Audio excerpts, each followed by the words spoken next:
This is part 2 of customizing Ubuntu 2004. Let's go to settings, go to daytime.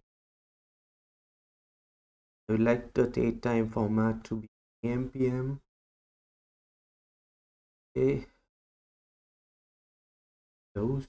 If y'all are interested in how I got the dark theme, there is part 1 of the customization that I leave a card for that and a link in the description for the same. Right, let's just put some terminal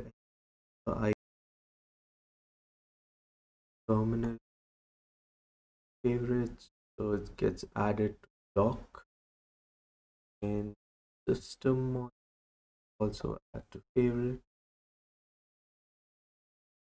and now rearrange it the browser.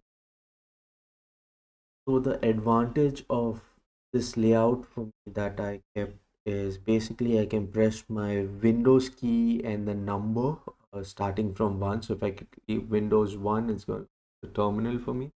Then 2 is going to launch the file explorer or the file manager.